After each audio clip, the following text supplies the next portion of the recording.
En una noche de niebla, en el muelle de marea, un cuerpo sin vida apareció, con secretos enterrados más profundamente que el mar mismo.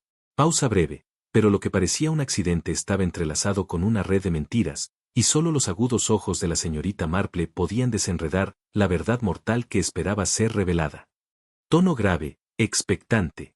El aire teñido de sal, propio de principios de otoño, llevaba más que la promesa habitual de tormentas, cuando la señorita Jane Marple se permitió inclinarse en el automóvil de Lady Bantry en esa noche en particular.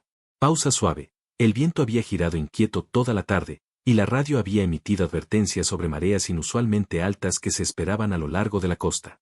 «¿Realmente, Dolly?», murmuró la señorita Marple, ajustando su abrigo de lana sensible contra el escalofrío. «Creo que podría haber elegido una noche más clemente para los esfuerzos caritativos». Tono suave, con ligera ironía. Lady Bantry, reluciente en su mejor capa de la tarde, a pesar de lo informal del destino, saludó con una mano despectiva. Pausa ligera. «Tonterías, Jane. La compuerta se viste para la cena de otoño más encantadora. Y todo es para el fondo de viudas de marineros. Además, has estado encerrada en Saint Mary Mead demasiado tiempo. Un poco de aire marino te hará el mundo del bien». Tono animado, convincente. El automóvil avanzaba por la carretera de la costa entre Saint Mary Mead y Match Benham, con los faros cortando el anochecer. Pausa breve. A su derecha, el mar se estiraba gris e inquieto bajo un cielo sombrío, mientras que a su izquierda el campo se alejaba en patrones familiares de seto y pradera. La compuerta apareció al girar la curva final, un edificio robusto, de piedra desgastada, que había permanecido como centinela junto al muelle de Benham Tidle durante más de 2 siglos. Tono descriptivo, reverente. El muelle, oscuro y alargado, se alzaba sobre el agua como un dedo acusador, las tablas de madera brillaban húmedas bajo la luz. Incluso desde el automóvil, la señorita Marple podía ver que la marea estaba inusualmente alta para esa hora. Pausa. Los pilotes exteriores del muelle ya estaban medio sumergidos, y la espuma blanca mostraba donde las olas rompían contra la madera cubierta de percebes. «Una gran reunión esta noche», observó alegremente Lady Bantry mientras se detenían frente a la posada. Varios automóviles ya estaban estacionados en el patio, y la cálida luz amarilla se derramaba desde las ventanas sobre los adoquines mojados.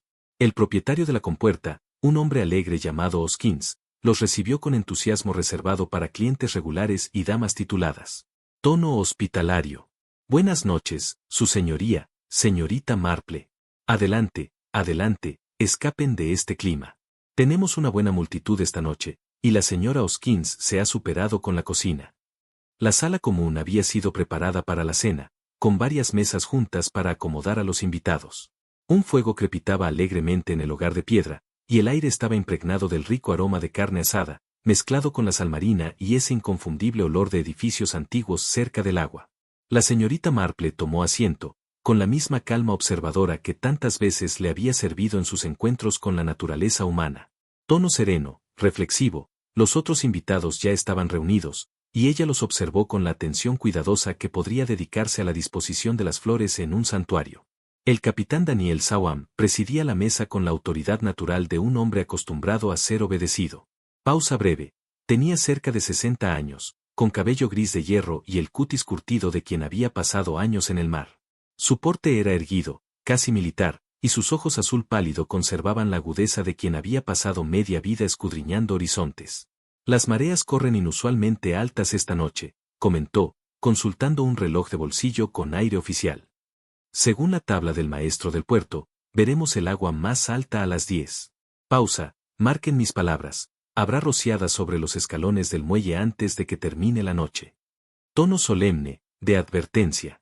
A su lado se encontraba su esposa, la señora Celia Sawam, 20 años más joven, con una belleza nerviosa que aún mostraba destellos, aunque apagada por la duda constante. Llevaba un vestido simple de seda azul oscuro y guantes a juego, pero la señorita Marple notó cómo se inquietaba con su anillo de bodas, y cómo sus ojos se dirigían, una y otra vez, hacia las ventanas que daban al muelle. «Daniel sabe todo sobre las mareas y esas cosas», dijo la señora Sawam con una sonrisa brillante, casi forzada. «Estuvo en la marina durante 30 años, ya sabes. Ahora tiene el arrendamiento del muelle, y lo mantiene todo en forma de barco». Tono cordial, intentando suavizar. Frente a ellos estaba Edward Price, un joven delgado, con cabello que retrocedía prematuramente y el cutis pálido de quien pasa sus días inclinado sobre libros de contabilidad. Pausa. Su ropa estaba ordenada, aunque marcada por la economía cuidadosa de quien vive con el sueldo de un oficinista. Cuando hablaba, que era rara vez, su voz llevaba un rastro de Londres, suavizado por un acento local. El señor Price ayuda con los registros de envío en la oficina del puerto, explicó la señora Sawam con un calor quizá mayor del requerido. Tiene alojamiento en la cabaña del muelle. Muy conveniente para su trabajo. La expresión del capitán se endureció visiblemente. Tono frío, cortante. Sí, bueno, tendremos que discutir esos arreglos mañana por la mañana, Price. He preparado ciertos documentos que requieren atención. 9 en punto, agudo, por favor. Las palabras cayeron en la mesa como piedras en agua quieta. Pausa dramática. Edward Price se puso pálido, parecía a punto de hablar, pero se contuvo con visible esfuerzo. La señorita Marple observó la tensión alrededor de sus ojos y cómo sus manos se cerraban brevemente antes de alcanzar su copa de vino. En el extremo de la mesa, la señora Alice Brent, viuda y propietaria de la cabaña del muelle, observaba el intercambio con un interés apenas disimulado. Tono irónico, vestía de negro, con signos de reparaciones cuidadosas en su atuendo, y llevaba pendientes antiguos ya deslucidos. Documentos, dijo con dulzura. ¿Qué oficial suena eso, capitán? Espero que no haya errores en los arreglos. Sería una pena si el señor Price perdiera su posición y su alojamiento al mismo tiempo. El reverendo Leonard Clement y su esposa llegaron justo cuando se servía el primer plato, sacudiendo la lluvia de sus abrigos y disculpándose por la tardanza. Viejas parroquianas, explicó el reverendo con tono amable. La señora Harwell tardó más de lo esperado. Me temo que no está nada bien. La señora Clement, mujer sensata, de cabello gris y modales firmes, se acomodó junto a la señorita Marple con visible alivio. Tono cálido, en confianza. «Qué noche tan terrible para estar fuera», murmuró. «El viento empeora por momentos. Espero que todos hayan llegado aquí de manera segura». Tono amable, conciliador. Como si sus palabras hubieran convocado al propio clima, el viento lanzó una ráfaga particularmente feroz que sacudió las ventanas y envió una bocanada de humo de regreso por la chimenea.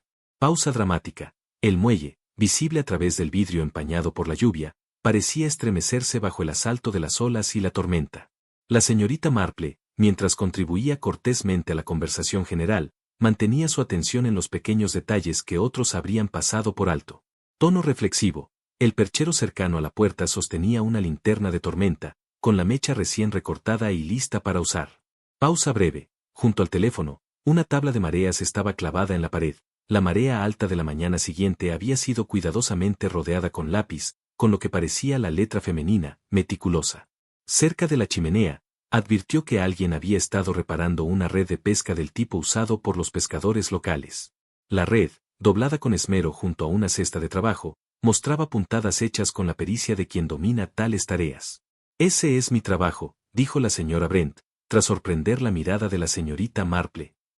«Propiedad comunitaria, esa red. Tono seco, cualquiera puede usarla, pero siempre termina dañada por el manejo descuidado. Pasé toda la mañana reparándola». La conversación derivó hacia el excelente budín de carne asada y Yorkshire, pero bajo las bromas superficiales fluían corrientes de tensión invisibles. Tono bajo, expectante, el capitán Sawam insistía en referencias puntuales a citas de la mañana y al mantenimiento de la propiedad. El señor Price se mostraba cada vez más sombrío, mientras que la señora Sawam parecía ponerse más nerviosa con cada minuto que pasaba. Fue durante la porción del budín cuando una luz amarilla pálida apareció al final del muelle, moviéndose y ondulando como un fuego fatuo contra el agua oscura. «¡Cielos!», exclamó la señora Clement. «¿Hay alguien con una linterna en una noche como esta?». Tono alarmado.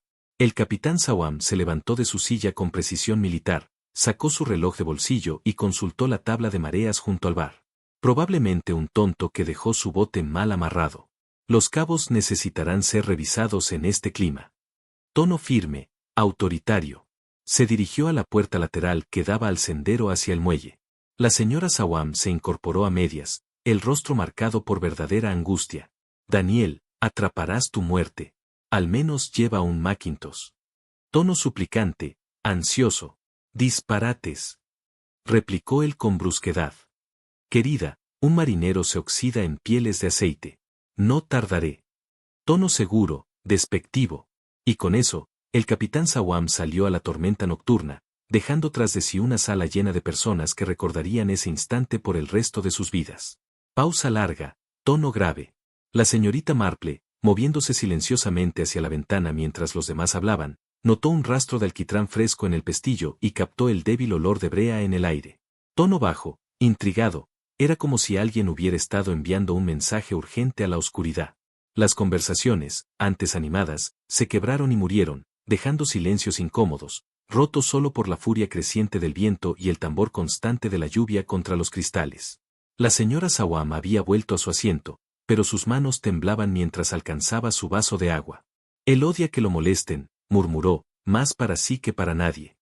Su voz tenía el brillo forzado de una mujer que trataba de convencerse tanto a sí misma como a los demás.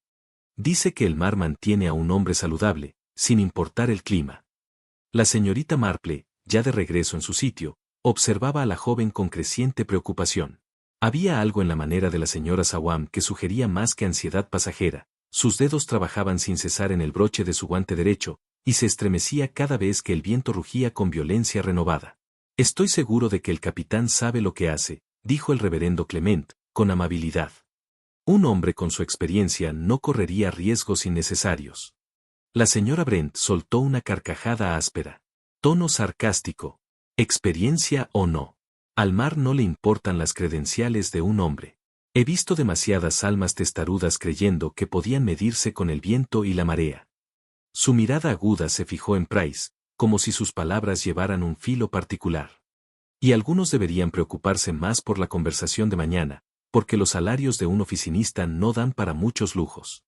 Tono punzante. De hecho, en ese mismo instante, las olas rompían sobre los escalones más bajos del muelle, levantando rociadas de agua al aire. Hoskins, dijo la señorita Marple en voz baja. ¿Esa linterna de tormenta en el perchero, alguien la ha pedido esta noche? El posadero frunció el ceño. ¿Esa? No, señorita, ha estado ahí todo el día. La mantenemos lista en caso de emergencia, ya sabe. Pausa breve, aunque juraría que la llené de aceite esta mañana, y ahora parece arder bastante bajo. Tono desconcertado. Antes de que la señorita Marple pudiera indagar más, Edward Price regresó al comedor.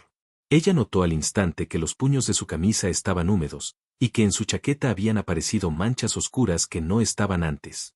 Tono sospechoso, lento.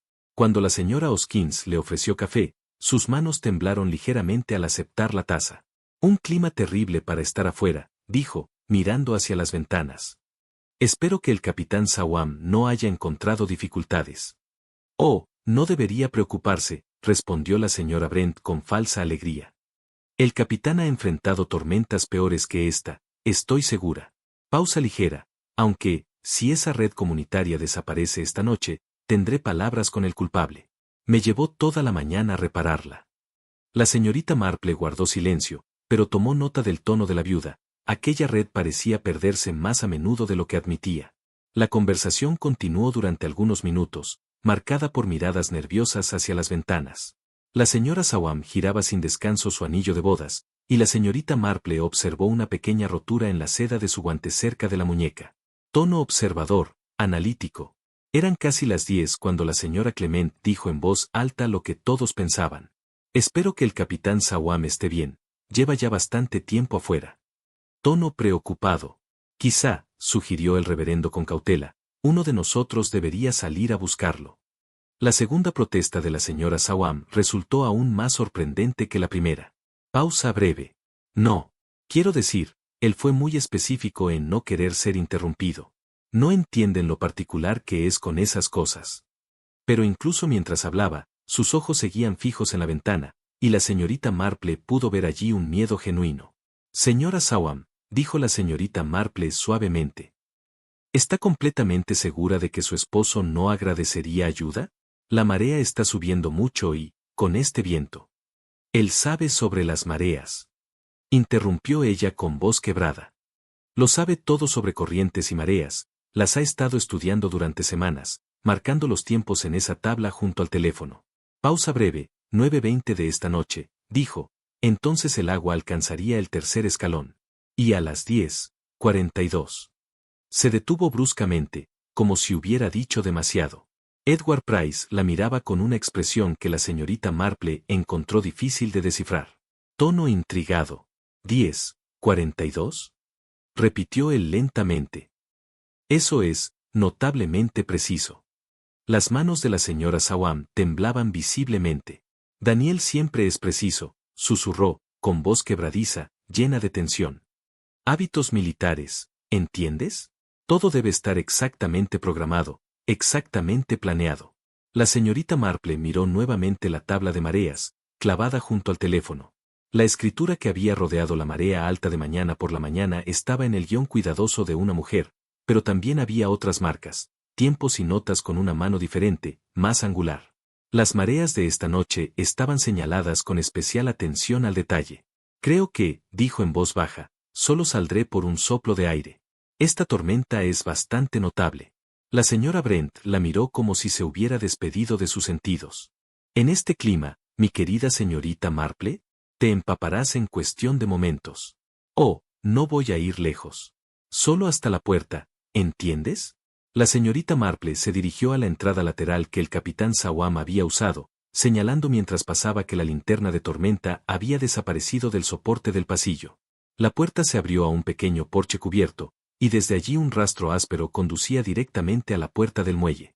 Silueteado contra el agua espumosa, en el extremo más lejano, la luz amarilla constante todavía ardía.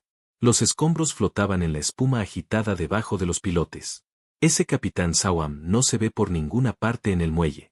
La luz sigue ardiendo en el extremo más lejano, pero no hay señales de que regrese. La compostura de la señora Stour finalmente se quebró por completo. Algo ha pasado, susurró, con voz ahogada. Algo terrible. Lo sabía, lo sabía. Sabía que llegaría a esto. Con esa confesión críptica, enterró el rostro en sus manos y rompió en un llanto serio. El resto de los presentes se miraron con alarma creciente, mientras afuera la tormenta rugía, y la misteriosa luz seguía ardiendo en el extremo oscuro del muelle. La señora Sawam se desplomó, sus manos temblaban tanto como las de Price. Daniel, susurró entre lágrimas. Oh, Daniel. El reverendo Clement tomó la iniciativa con la autoridad tranquila de alguien acostumbrado a las crisis.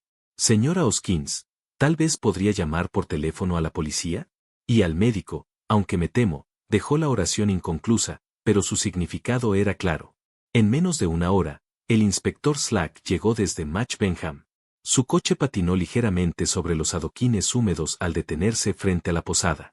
Ya empapado por el corto trayecto, su Macintosh ofrecía poca protección contra la lluvia cortante, y su habitual aire de eficiencia rápida estaba algo amortiguado por las circunstancias.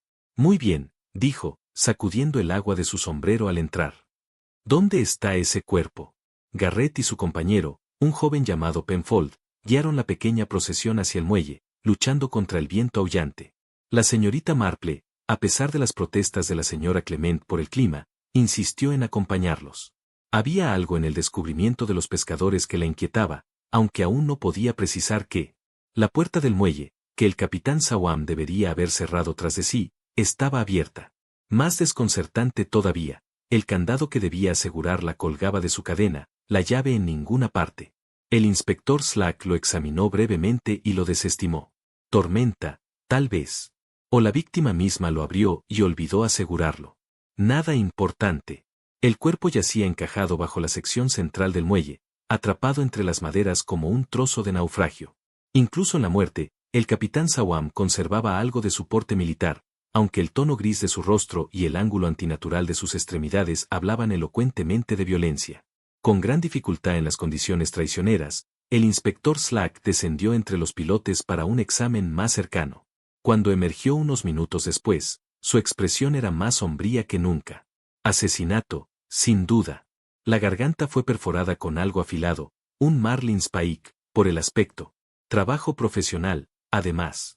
Quien lo hizo sabía dónde atacar. Sacó el reloj de bolsillo plateado del capitán. La esfera estaba agrietada, pero aún legible a la luz de la linterna. Se detuvo a las 10:42. Justo cuando la marea alcanzaba los escalones, según las tablas del puerto. La víctima debió encontrarse con su asesino en el muelle. Hubo una lucha, y el asesino escapó en bote. La señorita Marple, arrodillada cuidadosamente sobre la tarima húmeda, levantó la vista con expresión reflexiva. Había usado un pequeño pañuelo para tocar una de las tablas de la cubierta. La tela volvió empapada, pero no de salmuera, sino de agua clara, sin olor a mar. Inspector, se aventuró suavemente. ¿Podría preguntar sobre el posicionamiento del cuerpo? Slack la miró con impaciencia. ¿Y qué hay de eso? El hombre fue asesinado en los escalones, cayó, o lo empujaron, al agua, y la marea lo arrastró hasta debajo del muelle. Perfectamente sencillo. De hecho, murmuró la señorita Marple. Y sin embargo, no puedo evitar notar que, si el capitán hubiera caído de los escalones en marea alta, la corriente más naturalmente lo habría arrastrado al mar, en lugar de llevarlo tan precisamente entre estos pilotes. Corrientes complicadas en los muelles, replicó Slack con desdén. Los remolinos y las corrientes cruzadas pueden llevar un cuerpo a cualquier sitio. Regresaron a la posada. La señora Sawam había sido instalada en un salón privado y atendida por la señora Clement. La viuda estaba acurrucada en una silla frente al fuego, el rostro demacrado, las manos aferradas a una taza de té que hacía tiempo se había enfriado.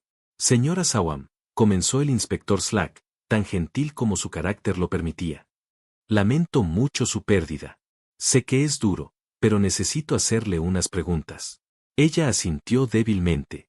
La señorita Marple, atenta como siempre, notó que el guante de seda en su mano derecha mostraba una ligera costra de lo que parecía sal marina.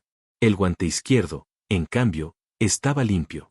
Estaba junto a la ventana la mayor parte del tiempo, observando el regreso de Daniel, dijo ella con voz apagada. La señora Clement y la señora Brent pueden dar fe de ello. Era cierto, reflexionó Marple, aunque no explicaba ni la mancha de sal ni la pequeña rotura en la seda cerca de la muñeca. ¿Y usted, señor Price? Slack dirigió su atención al empleado, que permanecía junto a la puerta, como preparado para huir. Me ausenté brevemente del comedor, inspector, solo unos minutos, respondió Price, con voz apenas audible sobre el rugido del viento. Necesidades naturales, ya comprende. Regresé mucho antes de que ocurriera nada. ¿Alguien puede confirmar el momento de su regreso? Price miró impotente alrededor de la sala. Creo que la señora Hoskins me ofreció café cuando regresé. Ella recordará, seguramente. Mientras tanto, la señorita Marple había estado estudiando la repisa de la chimenea. Una rosa de los vientos decorativa, claramente un recuerdo náutico, había sido movida recientemente. El polvo formaba un círculo perfecto donde había estado antes. Aún más intrigante, detrás de ella se escondía un corto trozo de cuerda de cáñamo, manchado de alquitrán en uno de sus extremos. Inspector, dijo con suavidad, ¿podría sugerir examinar la oficina del puerto? Si la puerta del muelle estaba abierta, alguien debió tener acceso a la llave. Slack asintió a regañadientes. Lo investigaremos, aunque sospecho que nuestro asesino llegó y huyó por agua. Mucho más probable que alguien con acceso legítimo cometiera un crimen así. Mientras se preparaban para dejar la sala, la señora Chow volvió a hablar de repente, su voz extraña y lejana. Sabía que algo pasaría esta noche. Daniel, quiero decir, había estado marcando esas listas de mareas durante semanas, estudiando los tiempos. Las 10:42. Dijo que fue cuando el agua cubriría el tercer paso por completo. Los miró con ojos que parecían ver más allá del momento presente. Siempre fue muy preciso sobre tales cosas, siempre, muy preciso. El inspector Slack tomó nota de esto, pero la señorita Marple sintió que había más en las palabras de la señora Shore que la mera precisión del tiempo. El énfasis de la viuda en la exactitud de su esposo parecía tener un significado más profundo, uno que podría resultar significativo cuando todas las piezas de este rompecabezas finalmente se unieran. Afuera, la tormenta continuaba su asalto contra la costa, y en algún lugar de la oscuridad más allá del muelle, un asesino se movía libre, mientras la marea comenzaba lentamente su inevitable retirada, llevando consigo los secretos de la noche. La mañana no trajo reposo de la tormenta, aunque su furia había disminuido un poco durante las últimas horas. La tenue luz gris se filtraba a través de las ventanas de la posada, revelando una costa transformada por la violencia nocturna. Las algas yacían esparcidas a través del camino de la teja como cintas oscuras, y el muelle mostraba varios tablones sueltos donde las olas habían hecho su trabajo destructivo. El inspector Slack había comandado la pequeña sala privada de la posada como su sede temporal. Allí realizó sus entrevistas con la metódica paciencia que lo había servido bien en casos menos complejos. La señorita Marple, con el simple recurso de ofrecer a la señora Hoskins un servicio de té, se colocó en posición para observar los procedimientos. La señora Shoreham se sentó frente al inspector. Su compostura había sido un poco restaurada por el descanso de la noche, aunque su rostro seguía marcado por el dolor. Había cambiado de su vestido de gala a un sencillo vestido negro, pero todavía llevaba los mismos guantes de seda de la noche anterior. Y en la luz más clara del día, las manchas de sal en el guante derecho eran aún más evidentes. Señora Shoreham, comenzó el inspector Slack, consultando su cuaderno, necesito establecer sus movimientos exactos de anoche. Usted afirma que permaneció dentro de la posada después de que su esposo partió. Sí, inspector. Nunca puse un pie fuera del edificio. Sin embargo, replicó Slack, fue observada en la ventana por periodos considerables. Las manos de la señora Shoreham se retorcieron en su regazo. Estaba preocupada por Daniel. El clima era tan terrible, y se había ido tanto tiempo. La señorita Marple, mientras acomodaba tazas en la bandeja, observó cómo los dedos de la viuda jugueteaban nerviosos con el cierre del guante derecho. La pequeña hebilla parecía doblada hacia adentro, como si hubiese atrapado algo duro. La señorita Brent confirma haberla visto en la ventana, continuó Slack. Mencionó, incluso, que parecía inclinarse bastante hacia afuera en un momento dado. Estaba tratando de ver si Daniel regresaba, respondió rápidamente la señora Shoreham. La lluvia hacía tan difícil distinguir algo con claridad. De hecho, murmuró el inspector, haciendo otra anotación. ¿Y durante ese tiempo, no tuvo contacto con nadie fuera del edificio? ¿Ninguna señal, ninguna comunicación de ningún tipo? La pregunta agitó visiblemente a la señora Shoreham. ¿Señales? ¿Qué clase de señales podría haber hecho? Simplemente estaba buscando a mi esposo. La señorita Marple observó que aquella negación llegó con quizá más fuerza de la que la pregunta merecía. Cuando la señora Shoreham fue despedida, el inspector Slack pidió a Edward Price. El joven Clark parecía aún más demacrado que la noche anterior, sus manos temblaban visiblemente mientras tomaba asiento. Ahora, señor Price, comenzó Slack. Discutamos sus movimientos anoche. Usted dejó brevemente el comedor durante la comida. Sí, lo necesitaba. Es decir, visité las comodidades. ¿Y esto fue exactamente cuándo? Price pasó una mano por su cabello ralo. No podría decirlo con precisión. Quizás 20 minutos después de que el capitán Shoreham saliera al muelle. La señora Hoskins recuerda haberle servido café cuando regresó. Notó que sus puños de camisa estaban húmedos. ¿De la lluvia? Sí, inspector. Estaba lloviendo fuerte, y el pasaje hacia la parte trasera de la posada no está del todo cubierto. La señorita Marple, que conocía bien ese pasaje, recordó que estaba perfectamente protegido. Para mojarse los puños de aquella manera, alguien tendría que haberse aventurado mucho más allá de la puerta trasera. Cuénteme sobre su relación con el capitán Sawam, continuó Slack.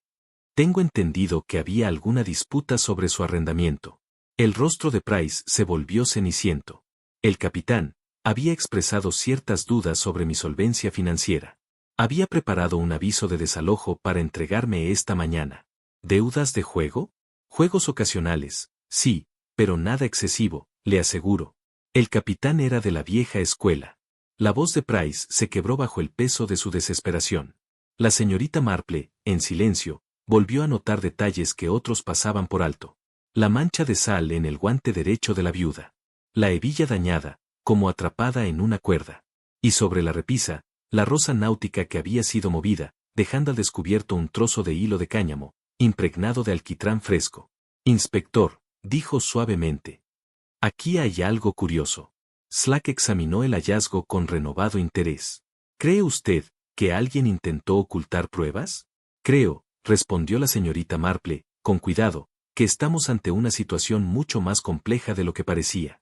Afuera, el viento seguía soplando, aunque con menos violencia que la noche anterior. La marea se retiraba, dejando tras de sí los restos de la tormenta, y quizá, pensó la señorita Marple, las pistas dispersas de un engaño cuidadosamente planificado. Uno que dependía de las mareas, del tiempo, y de la supuesta imposibilidad de ciertas acciones en una noche tan violenta. Sí, a veces, la sal en un guante de seda puede ser el detalle más pequeño que desentrañe la mentira más grande. El descubrimiento se produjo justo cuando el inspector Slack se estaba preparando para examinar la oficina del puerto. El sargento Lake, Un joven competente que había llegado de mucho Benham con el amanecer, se acercó a la posada con el rápido paso de uno que traía noticias significativas. «Inspector», gritó, un poco sin aliento de su caminata a lo largo de la orilla del maltratado Storm. «Hay algo que debe ver en la teja occidental, a aproximadamente un cuarto de milla del muelle». La pequeña partida que se reunió para esta expedición incluyó a la señorita Marple, quien había expresado un gentil pero firme interés en ver la costa después de la violencia de la tormenta. La caminata a lo largo de la playa reveló todo el alcance de la destrucción de la noche. Restos de criaturas marinas yacían esparcidos, las redes, usadas por los pescadores, habían sido arrastradas, aunque todas se contabilizaban durante la tormenta. «Inspectora», declaró la señorita Marple con un orgullo inconsciente, mientras observaba la escena. «El arreglo parece casi deliberado, como si alguien hubiera colocado cuidadosamente la red para que se secara, en lugar de simplemente abandonarla». Brent, dijo pensativamente, en su experiencia, ¿para qué se usaría una red así, además de la captura de peces? La mujer mayor parecía perpleja por la pregunta. «Bueno, a veces se usan para trabajos de rescate, mover objetos pesados que se encuentran en el agua o recuperar cosas de posiciones difíciles», añadió con un aspecto agudo. «Se necesita cierta habilidad para usarla en silencio». El cobertizo donde la red había sido guardada también mostraba señales extrañas. Sus cuerdas y líneas, antes perfectamente enrolladas, estaban ahora dispersas. Una caja de madera, que obviamente había contenido la red, aparecía vacía en una esquina. «¿Entrada forzada?», preguntó Slack, examinando la puerta. «No hay señales de ello», informó Lake. «El pestillo funciona perfectamente bien. Cualquiera podría haber entrado y tomado lo que necesitaba». La señorita Marple estudió la caja vacía con particular interés. El interior mostraba parches húmedos donde se había almacenado la red mojada, pero esas marcas parecían más antiguas que la tormenta de la noche anterior. Más significativamente, partículas de lo que parecía ser acerrín fresco se aferraban a las esquinas, aunque el cobertizo no contenía herramientas de carpintería. «Sargento Lake», dijo en voz baja, con un matiz reflexivo, «si alguien tuvo acceso a este cobertizo, quizá necesitaba otros equipos también». La oficina del puerto demostró ser igualmente reveladora. Detrás del edificio, un cabrestante operado a mano, utilizado para transportar barcos en la ruta de deslizamiento, mostraba señales de uso reciente. La cuerda estaba húmeda y mostraba abrasiones frescas, mientras que el aceite del mecanismo había goteado en el suelo en puntos que no habían sido borrados por la lluvia. La superficie mostraba además manchas de agua que formaban un patrón revelador. El posicionamiento era bastante específico, directamente donde se había encontrado el cuerpo del capitán Shore, encajonado entre los pilotes del muelle. De una baranda, la señorita Marple descubrió una cuerda con un surco en la madera, claro signo de que allí se había pasado una línea bajo gran presión. Era como si alguien hubiese trabajado intensamente en una tarea, quizá para crear un engaño elaborado. «La pregunta ahora», murmuró la señorita Marple, más para sí misma que para sus compañeros. «¿Quién, entre nuestros sospechosos, posee las habilidades y la oportunidad de orquestar un esquema de este tipo?» Mientras caminaba ligeramente detrás de los demás, recordó la observación de la señora Brent. «Cualquier pescador sabría cómo manejar una red de gran tamaño». «Sí», pensó Miss Marple, «pero haría falta alguien con un conocimiento más íntimo, alguien capaz de usar la herramienta no solo para faenar, sino también para asesinar». La investigación reveló otra pieza clave, el reloj de bolsillo del capitán. «Inspector», pidió la señorita Marple, levantando la vista con expresión reflexiva, «¿se me permite examinar la pieza de tiempo más de cerca? Hay algo en su condición que me desconcierta». Slack le entregó el reloj con el aire resignado de quien concede terreno a un persistente aficionado. La señorita Marple lo giró cuidadosamente en sus manos, notando el peso y el equilibrio, antes de intentar enrollar el mecanismo con suave presión. «Qué curioso», murmuró.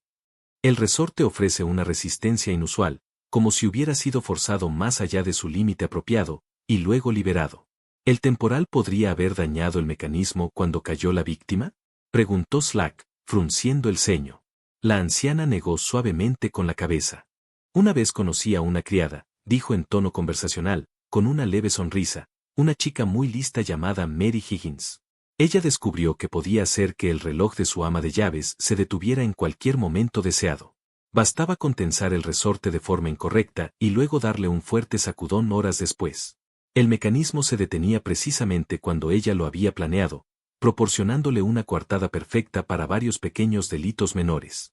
El inspector Slack la miró con creciente seriedad. ¿Está sugiriendo que este reloj fue saboteado deliberadamente? Sugiero, respondió Marple con calma, que puede no ser un testigo tan confiable de la hora de la muerte como hemos asumido. Para probar su teoría, la señorita Marple enrolló el reloj solo a la mitad y observó su comportamiento. El mecanismo funcionó sin problemas durante varios minutos, hasta que, de repente, se detuvo con un débil clic. Cuando lo sacudió suavemente, reanudó su tic-tac, como si nada hubiera ocurrido. La espiral ha sido dañada, concluyó. Ya sea por accidente o por diseño, no puedo decirlo con certeza. Pero la detención a las 10:42 pudo haber ocurrido mucho después del momento real de la muerte. Esta revelación arrojaba nuevas dudas sobre la línea de tiempo establecida. Si no se podía confiar en el reloj, entonces el supuesto escape del asesino en bote durante la marea alta era solo una posibilidad entre muchas. El sargento Lake, que había escuchado atentamente, planteó una preocupación práctica. Pero inspector, si el tiempo no es confiable, ¿cómo establecemos cuándo ocurrió el asesinato? Compararemos otras fuentes, sugirió suavemente la señorita Marple. Por ejemplo, ¿a qué hora se mostraban los distintos relojes cuando el capitán Stour salió de la posada? Una consulta con la señora Hoskins reveló una discrepancia interesante. El reloj de la chimenea de la sala había marcado las 9:15 cuando el capitán se fue. Sin embargo, la señora Hoskins confesó con cierta vergüenza que mantenía esa pieza de tiempo adelantada. 5 minutos por delante, admitió con una risita nerviosa. Ayuda a apresurar a los caballeros cuando se demoran sobre su cerveza. Esto significaba que el capitán Stour había salido a las 9:10, no a las 9:15 como se había asumido. Y, más significativamente, si alguien en el comedor había consultado ese reloj para calcular los tiempos, todos sus cálculos estaban desplazados por el mismo margen. La señorita Marple, con voz tranquila pero firme, solicitó entonces un relato detallado de la cronología de la noche de cada testigo. El ejercicio resultó esclarecedor. La señora Chow insistió en que su esposo había estado ausente exactamente 35 minutos cuando se descubrió su cuerpo, pero su cálculo se basaba en el reloj del manto adelantado. Edward Price afirmó haber estado fuera del comedor unos 10 minutos. Sin embargo, la señora Hoskins recordaba servirle café mucho después de que el plato principal se hubiese despejado, un lapso cercano a los 20 minutos. Lo más intrigante de todo, la señora Brent recordó haber escuchado la campana de la iglesia en Mucho Benham marcando la media hora justo cuando el pescador llegó con la noticia del hallazgo. Y se sabía que el reloj de la iglesia era preciso. Eso colocaba el descubrimiento del cuerpo a las 10:30. Y no a las 11, como todos habían asumido. Si la señora Brent tiene razón, observó la señorita Marple, entonces el cuerpo del capitán Stour fue encontrado por completo 30 minutos antes de lo que creíamos. Esto significaría que el asesinato ocurrió incluso antes, posiblemente antes de que la marea alcanzara su punto más alto. El inspector Slack luchó con estas complejidades temporales mientras examinaba la otra evidencia. El posicionamiento del cuerpo, el uso de la red de pesca, las marcas del cabrestante en el muelle, todo sugerían una planificación cuidadosa, en lugar de un delito de oportunidad. Alguien sabía sobre esa red, dijo con gravedad. Sabía dónde estaba almacenada, cómo usarla y cuándo las mareas proporcionarían la mejor cobertura para sus actividades. La señorita Marple asintió pensativamente. Y alguien con conocimiento detallado del equipo del muelle y acceso a las llaves de la oficina del puerto. La llave del candado fue reemplazada en su anzuelo, recuerde, pero el aserrín debajo sugiere que se había manipulado durante la noche. Hizo una pausa, considerando los aspectos psicológicos del crimen. También está la cuestión de la experiencia, añadió con suavidad. Mover un cuerpo usando redes y cabrestantes requiere no solo fuerza física, sino también conocimiento práctico, de primera mano. Nuestro asesino no es un aficionado en asuntos marítimos. Las implicaciones apuntaban hacia alguien con una familiaridad íntima con el muelle y sus trabajos. Edward Price, como un clerk de envío con alojamiento en la cabaña, ciertamente tenía ese acceso. Pero también lo hizo la señora Brent, quien mantenía el equipo de pesca y conocía la ubicación de cada red y cuerda. Incluso la señora Shoreham no podía descartarse por completo. Como esposa del capitán, habría tenido acceso a llaves y equipos, y su comportamiento nervioso sugería un conocimiento más allá de la mera preocupación. El reloj nos dice una cosa claramente, concluyó la señorita Marple con firmeza. Alguien quería que creyéramos que el asesinato ocurrió precisamente a las 10:42, cuando la marea cubría los pasos. Pero la evidencia mecánica sugiere que este momento fue creado artificialmente. El inspector Slack tomó notas cuidadosas de estas observaciones. El caso se volvía más complejo por hora, con cada nueva evidencia planteando nuevas preguntas sobre la narrativa aparentemente directa que habían construido al inicio. Si el reloj fue manipulado deliberadamente, dijo lentamente, entonces estamos tratando con alguien que no solo planeó el asesinato con cuidado, sino que también intentó controlar nuestra investigación. Alguien que entendía que confiaríamos en la pieza de tiempo detenida para establecer tanto el método como el momento del delito. La señorita Marple sonrió ligeramente. Precisamente, inspector. Nuestro asesino ha sido muy amable al proporcionarnos pruebas, quizá más de lo que pretendía. El reloj, que debía engañarnos, puede resultar ser la pista que exponga su engaño. Afuera, la tormenta seguía amainando, pero dentro del salón la investigación había tomado nueva urgencia. Si la cronología cuidadosamente construida era falsa, entonces las coartadas que parecían sólidas podían desmoronarse, y sospechas antes descartadas merecían un nuevo examen. Con una cortesía grave hacia las circunstancias, el inspector Slack visitó el muelle. Jamás se había mantenido en mejor orden que bajo el contrato del maestro del puerto.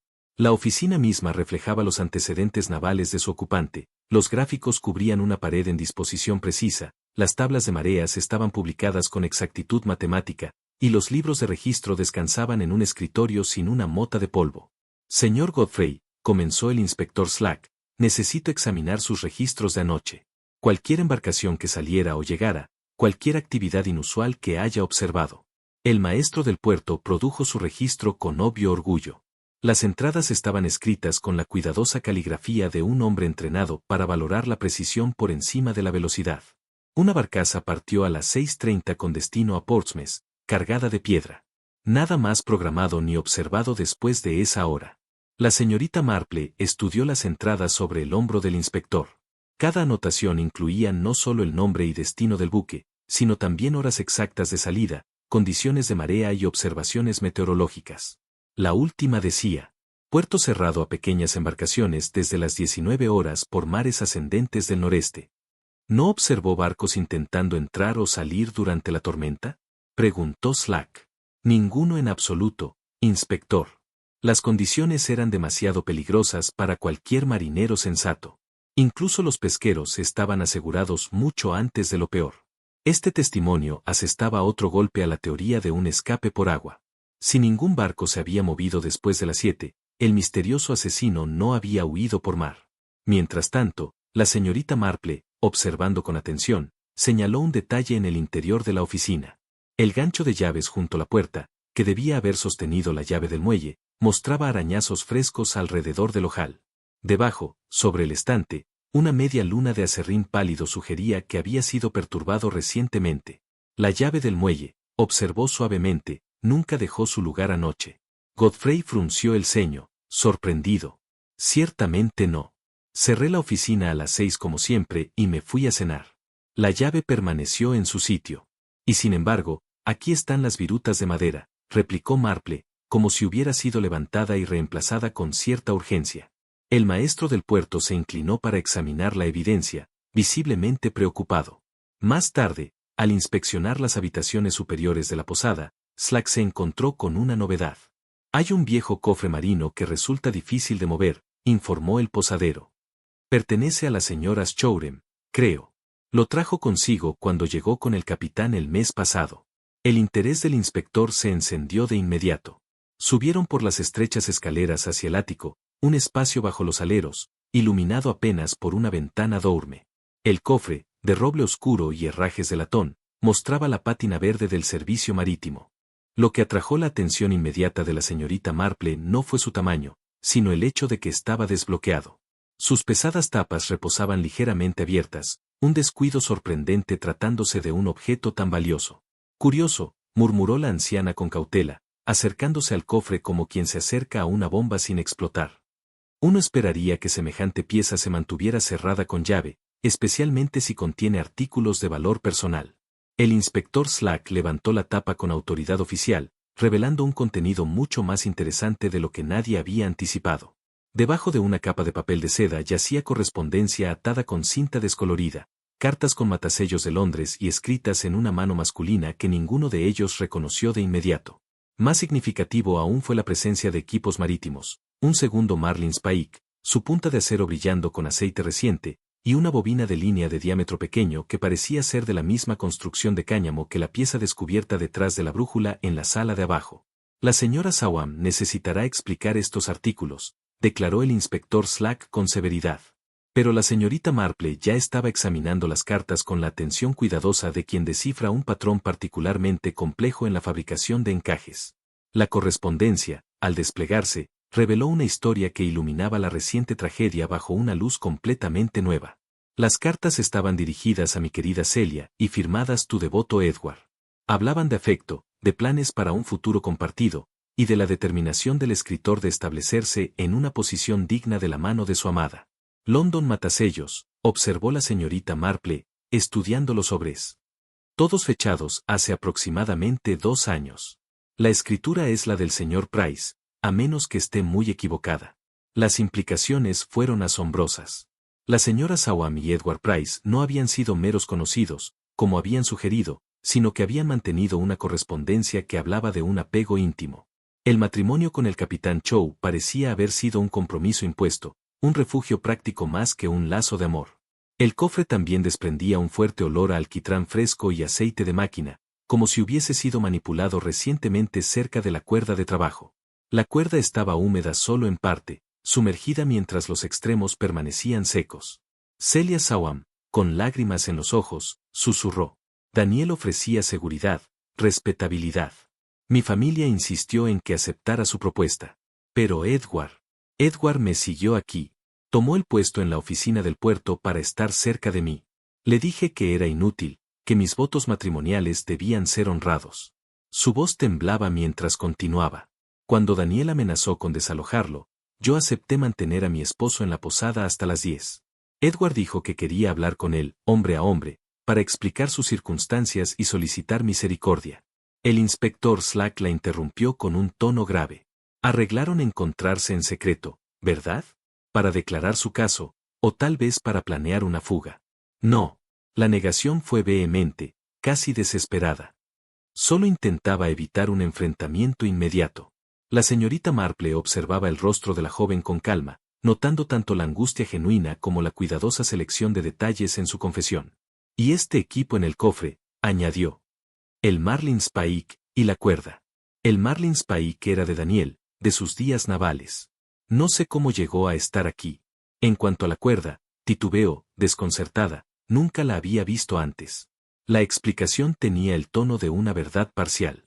Sin embargo, la señorita Marple intuía que elementos cruciales estaban siendo ocultados. El aceite fresco en el Marlin Spike, la cuerda manchada de sal, la cuidadosa preservación de las cartas, que bien podrían haberse destruido, todo sugería una implicación mucho más compleja. El inspector Slack, sin embargo, ya tenía suficiente. Señora Sawam, dijo con solemnidad, debo pedirle que considere su posición con mucho cuidado. Ocultar evidencia en una investigación de asesinato es un asunto grave, incluso si no asestó el golpe fatal. Mientras abandonaban el ático, la señorita Marple hizo una observación final. Los accesorios de latón del cofre, aunque empañados, mostraban marcas recientes de dedos. Eran pequeñas, consistentes con manos femeninas, y se concentraban en el interior de los mecanismos, como si el cofre hubiese sido abierto desde dentro, y no desde fuera. Reflexionó en voz baja. Un cofre marino sin cerradura es, en realidad, un secreto sin guardián. Ambos tienden a revelarse en los momentos más inconvenientes, y con consecuencias mucho más graves de lo que su ocultamiento original habría justificado. La confesión parcial de la viuda había respondido algunas preguntas, pero también había planteado otras. Preguntas que podrían resultar aún más peligrosas para aquellos que creyeron que sus secretos permanecían enterrados de forma segura en el pasado. El examen de los efectos personales del capitán Chow se había pospuesto hasta entonces. Ahora, con esta nueva revelación, el inspector Slack consideró esencial analizar cada detalle que pudiera arrojar luz sobre las últimas horas de la víctima. El cuerpo ya había sido trasladado a la morgue, pero su ropa y artículos personales permanecían bajo sello oficial en la posada. Slack frunció el ceño. No veo que pueden decirnos unas botas o unas correas que la escena del crimen no haya revelado ya. La causa de la muerte es clara, y tenemos motivos de sobra. La señorita Marple, acomodando las gafas en su nariz, respondió con serenidad. Quizá, pero la vestimenta tiene una forma de preservar la verdad, incluso cuando la memoria humana falla. El examen demostró que las botas, aunque bien mantenidas, estaban impregnadas de restos marinos en lugares inusuales, no en las suelas, sino en los pliegues internos de las costuras. Eso sugería arrastre bajo el agua, no una simple caída en los escalones del muelle. El sargento Lake levantó la vista con interés. Eso explicaría la red de pesca, ¿no? Si alguien la usó para arrastrar el cuerpo y colocarlo entre los pilotes. La señorita Marple asintió con firmeza. Precisamente, sargento. Los restos incrustados en las costuras son prueba de inmersión prolongada y arrastre. No de un accidente. La chaqueta del capitán reforzó aún más la hipótesis. Estaba empapada de agua salada, pero sin roturas ni señales de lucha. Lo más revelador fue la distribución de las manchas, concentradas en la espalda y los hombros, no en el frente de la prenda. El escenario de un ataque repentino en los escalones se desmoronaba poco a poco, revelando un crimen calculado con fría precisión. Un hombre que cae hacia el mar mostraría manchas de sal principalmente en su pecho y brazos, observó la señorita Marple. Este patrón sugiere que estaba acostado sobre su espalda durante la inmersión, posiblemente ya inconsciente o fallecido. La linterna de tormenta encontrada en la escena proporcionó más evidencia de engaño. Su chimenea de vidrio llevaba una fujita clara de lo que parecía ser alquitrán, mientras que el interior mostraba hollín mezclado con limaduras de hierro. La señorita Marple reconoció estas partículas de metal como idénticas a las que había observado alrededor del mecanismo del cabrestante del muelle. Alguien manejó esta linterna mientras trabajaba con el equipo de metal del muelle, anunció con calma reflexiva. Las limaduras de hierro solo podrían provenir de la rueda del cabrestante. Eso sugiere que nuestro portador de linterna estuvo involucrado en las operaciones de transporte. El inspector Slack comenzaba a ver el patrón emergente. Entonces, el asesino usó la linterna para señalar o iluminar su trabajo. Luego la dejó ardiendo al final del muelle para apoyar la ficción de una reunión con un misterioso barquero. De hecho, respondió la señorita Marple con suavidad. Y la quemadura de la cuerda que descubrimos en el riel del muelle corresponde exactamente al diámetro de la línea que se encontró en el cofre de la señora Soram. Alguien pasó una cuerda bajo tensión considerable sobre ese riel, consistente con la elevación de un peso pesado desde el agua. La evidencia física estaba pintando una imagen de puesta en escena elaborada. El asesino no había derribado simplemente al capitán Sawami huido, sino que había orquestado cuidadosamente toda la escena para apoyar una narración falsa sobre el tiempo, el lugar y el método del asesinato. La señorita Marple dirigió su atención al candado que había asegurado la puerta de pares. El inspector Slack lo había descartado como dañado por la tormenta. Pero un examen más detallado reveló arena empaquetada en el teclado, no del tipo que se acumula con el uso normal, sino del que resulta de trabajar la cerradura en la playa ventosa durante la tormenta. Esta cerradura fue operada afuera, al aire libre, concluyó ella. Alguien la retiró de la puerta y la manipuló en la playa, quizá para amortiguar el sonido del mecanismo, o para evitar ser visto en la entrada del muelle. La evidencia se estaba construyendo hacia una conclusión ineludible. El asesinato había sido planeado cuidadosamente por alguien con un conocimiento íntimo del diseño del muelle, del equipo disponible y de las condiciones de marea. Más aún, se había organizado para engañar a la investigación desde su inicio. Estamos lidiando con un asesino de considerable sofisticación, dijo la señorita Marple con cautela. Alguien que entendió no solo cómo cometer un asesinato, sino también cómo manipular la investigación posterior. El momento falso, la escena escenificada, la colocación deliberada de evidencia engañosa, todo habla de una mente que planeaba no solo el crimen, sino también su descubrimiento. El inspector Slack se había vuelto cada vez más sombrío a medida que el verdadero alcance del engaño se hacía claro. Entonces, todo lo que pensamos que sabíamos sobre este caso, puede estar mal. El momento, el método, incluso la ubicación del asesinato real. No todo, lo corrigió suavemente la señorita Marple. El motivo sigue siendo lo suficientemente claro. Y la evidencia física, interpretada adecuadamente, nos dice mucho sobre cómo se cometió realmente el crimen. Solo necesitamos separar la verdad de la ficción cuidadosamente construida. Mientras se preparaban para enfrentar a los sospechosos con esta nueva comprensión, la señorita Marple hizo una observación final. En la parte inferior del cuello del capitán Shore, apenas visible a menos que uno lo buscara específicamente, había una pequeña mancha del mismo alquitrán que había aparecido en el vidrio de la linterna y en la cuerda oculta. Nuestro asesino dejó su huella en la víctima, dijo en voz baja. Literalmente. Alguien con alquitrán en sus manos manipuló el cuerpo del capitán Schur después de la muerte, colocándolo cuidadosamente para su descubrimiento. Los percebes en el lado equivocado de las botas habían contado su historia, una historia de engaño, manipulación, y un asesinato cuidadosamente planeado. Ahora quedaba solo identificar cuál de los sospechosos poseía tanto la habilidad como la oportunidad de orquestar un crimen tan elaborado, y la determinación de sangre fría de llevarlo a su sombría conclusión. La luz de la madrugada se filtró a través de las ventanas de la posada, con la pálida calidad peculiar de los amaneceres de otoño junto al mar. La tormenta finalmente se había agotado durante las horas pequeñas, dejando atrás un mundo lavado, pero cambiado para siempre por la violencia que había presenciado. La señorita Marple se sentó en el salón con su taza de té habitual, observando el puerto cobrar vida con las primeras agitaciones del día. Los barcos de pesca que habían resistido la tormenta en Puerto Seguro se preparaban para volver al mar, mientras las gaviotas revoloteaban arriba con sus gritos ásperos, anunciando la marea que retrocedía. El inspector Slack entró con la energía rápida de un hombre que había llegado a una conclusión inevitable. Detrás de él llegó Edward Price, flanqueado por el sargento Lake, su rostro con el pálido gris de alguien que había pasado una noche de insomnio, enfrentando las ruinas de sus planes cuidadosamente construidos. El señor Price ha solicitado hacer una declaración, anunció el inspector con gravedad. Parece que nuestra investigación ha llegado a su conclusión natural. La señorita Marple dejó su taza de té con una precisión suave que marcaba todos sus movimientos. De hecho, inspector, aunque sospecho que la conclusión puede resultar más natural de lo que usted anticipa. Edward Price se desplomó en la silla frente a ella, las manos temblorosas mientras luchaba por encontrar las palabras que, claramente, había decidido que debían ser dichas. Cuando finalmente habló, su voz tenía la calidad hueca de la derrota absoluta. Maté al capitán Sawam, dijo simplemente. La evidencia que ha reunido hace que la negación no tenga sentido. Bien podría confesar todo este negocio miserable. La confesión que siguió fue notable, no por su dramatismo, sino por sus detalles metódicos.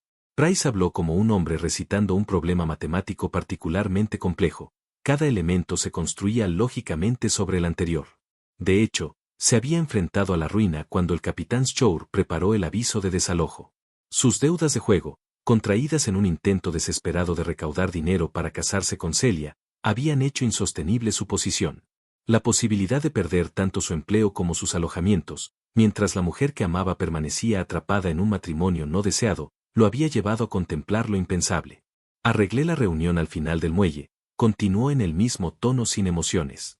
Le dije al capitán que tenía evidencia de sabotaje en los amarres, algo que requería su atención inmediata. Sabía que su sentido del deber lo obligaría a investigar, independientemente del clima. El plan había sido cuidadosamente concebido durante semanas de observación y preparación. Price había estudiado las tablas de marea con la misma atención que su víctima, calculando con precisión el momento en que el agua brindaría la máxima ventaja. Elaborada puesta en escena. Un caso, entregado con la clase de inmersión que satisfaría a cualquier jurado. Señor Price, dijo la señorita Marple con suavidad, aunque con un brillo inquisitivo en los ojos. Su confesión es bastante completa. Aunque debo confesar que me desconciertan ciertas omisiones. ¿Qué omisiones?, preguntó Price, algo a la defensiva. Bueno, por ejemplo, no menciona cómo logró mantener su propia ropa seca mientras arrastraba un cuerpo a través de agua salada, en medio de una tormenta violenta. Tampoco explica cómo adquirió la considerable experiencia necesaria para operar un cabrestante sin ayuda, mientras manejaba una red pesada. Price vaciló levemente. Los detalles están algo confundidos en mi memoria. La tormenta, la oscuridad, de hecho, fue todo muy confuso. Y, sin embargo, interrumpió la señorita Marple con gentileza implacable. Existe el curioso asunto de las manchas de alquitrán. Usted habla de cuerdas y equipos de manejo, pero no muestra ninguna evidencia de haber tenido contacto directo con ellos. El inspector frunció el ceño, inquieto. Price guardó silencio. La señorita Marple, sin levantar la voz, prosiguió con firmeza. Creo que su confesión, señor Price, aunque revela su deseo de proteger a otro, omite el detalle más crucial de todos. Usted no mató al capitán Sawam, aunque quizá creyó que estaba planeando hacerlo. Un silencio profundo siguió a este pronunciamiento, roto solo por el grito lejano de las gaviotas, y el sonido distante de las olas retirándose con la marea. La verdadera asesina, continuó la señorita Marple con calma inexorable, poseía habilidades y conocimientos que usted, como simple oficinista de envíos, simplemente no tiene. Alguien que pudiera manejar redes y cabrestantes con competencia profesional. Alguien que tuvo acceso legítimo al equipo del muelle, sin necesidad de llaves prestadas ni herramientas robadas.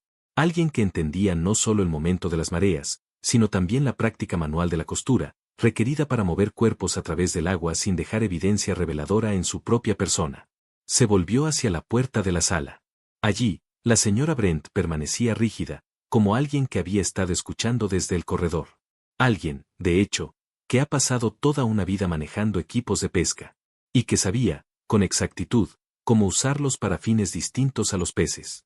La señora Brent entró en la habitación con el paso medido de quien ya había anticipado ese momento.